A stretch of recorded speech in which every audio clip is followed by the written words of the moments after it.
لوگ کہہ رہے ہیں کہ جی بڑی آہستہ آہستہ مارچ جا رہی ہے. آہستہ تو مارچ نے جانا ہی تھا. جب ایک حملہ ہوا وزیر آباد میں اور سب کے سامنے ایک مجھے مارنے کا جو پوری سازش تھی، تو اس کی وجہ سے جو ہوا وہ تو مارچ نے آہستہ ہونا ہی تھا. اور میں یہ مارچ کا پہلے آپ ساری قوم کو بتا بھی دوں کہ یہ کیوں ہے، کہ اس کے اوپر بڑا پروپیگنڈا ہو رہا ہے کہ جس طرح پتہ نہیں کیا ہم ملک پہ ظلم کر رہے ہیں. اپنی قوم کو یاد کرانا چاہتا ہوں کہ میرے 3.5 سال میں 3 لانگ مارچز ہوئی، بلکہ ایک چوتھی ہوئی تھی جو کہ راستے میں رک گئی تھی. 4 ہوئی تھی لانگ مارچز. تو کیا وہ غیر جمہوری چیز تھی؟ پوری انہوں نے کوشش کی گورنمنٹ گرانے کی. مقصد چاروں کا ایک ہی تھا، NRO لینا، یعنی میں عمران خان کو اتنا بلیک میل کریں کہ وہ ان کے کرپشن کیسز ختم کر دیں. تو یہ جو لانگ مارچ ہے یہ اس سے بالکل مختلف ہے. عمران خان کوئی اپنے کرپشن کیسز نہیں ختم کروانے کے لیے کر رہا.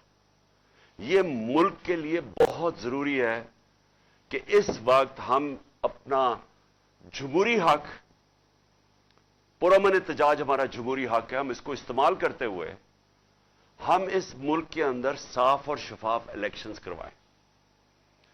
میں ساری اپنی قوم کو کہنا چاہتا ہوں کہ 7 مہینے سے میں کہہ رہا ہوں کہ جو ایک یہ رجیم چینج سازش ہوئی، جو ہینڈلرز نے اور یہ سازشوں نے مل کے حکومت گرائی ہماری، میں یہ تب سے کہتا جا رہا ہوں کہ ان سے نہ سنبھالی جانی تھی، کیونکہ ان کا ماضی 30 سال سے تو یہ 2 خاندان ملک کے اوپر بیٹھے ہوئے ہیں.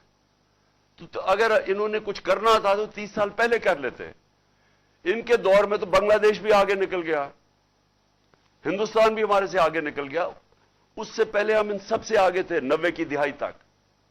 تو انہوں نے اگر کچھ کرنا ہوتا تو کر چکے ہوتے.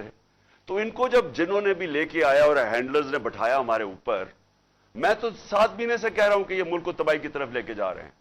میں نے معیشت کے اوپر بتایا کہ ان سے نہیں سنبھالی جائے گی، کیونکہ جو معیشت چھوڑ کے گئے تھے وہ تو پاکستان کو دیوالیہ نکال کے گئے تھے 2018 میں. تو اب انہوں نے کیسے ٹھیک کرنی تھی؟ جو ایک ملک کے معیشت کو تباہ کرے ہیں وہ ٹھیک تو نہیں کر سکتے. جو ملک کے ادارے تباہ کریں، دنیا کی تاریخ میں وہ جو ادارے تباہ کرتے ہیں وہ ٹھیک نہیں کر سکتے. تو میں تو تب سے کہتا جا رہا تھا کہ ہم نے اتنی مشکلوں سے 17 سال کے بعد پاکستان کی جو معاشی ترقی تھی وہ 17 سال کے بعد بہترین چل رہی تھی. جو ہماری دولت میں ملک کے اضافہ ہو رہا تھا یہ تو لکھا ہوا ہے. یہ کسی ایکسپرٹ سے بھی پوچھ لیں کہ یہ 17 سال کے بعد پاکستان کی معیشت اوپر جا رہی تھی.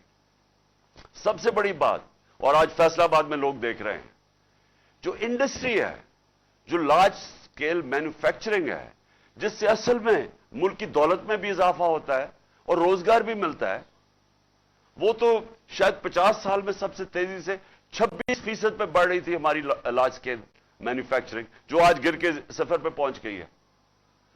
تو جب وہ ملک ترقی کر رہا تھا اور انہوں نے سازش کر کے گورنمنٹ گرائی، تو ہمیں تو پتا تھا کیا ہونا ہے.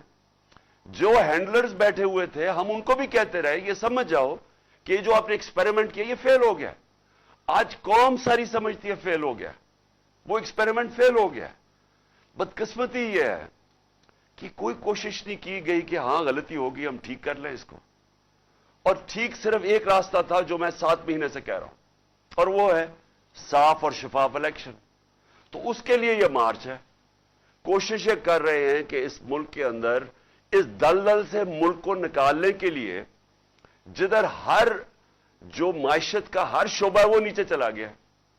ٹیکس کلیکشن وہ نیچے چلی گئی ہے، ایکسپورٹس وہ نیچے چلی گئی ہیں. بیرون ملک پاکستان جو ریمیٹنسز بھیجتے تھے، اور کھاریاں وہ شہر ہے جدھر سب سے زیادہ لوگ باہر جا کے کام کرتے ہیں، وہ جو پیسہ بھیجتے تھے، جو ریمیٹنس جس پہ پاکستان چل رہا تھا اور ہماری دور میں ریکارڈ ریمیٹنسز تھی، وہ نیچے جانی شروع ہو گئی ہیں.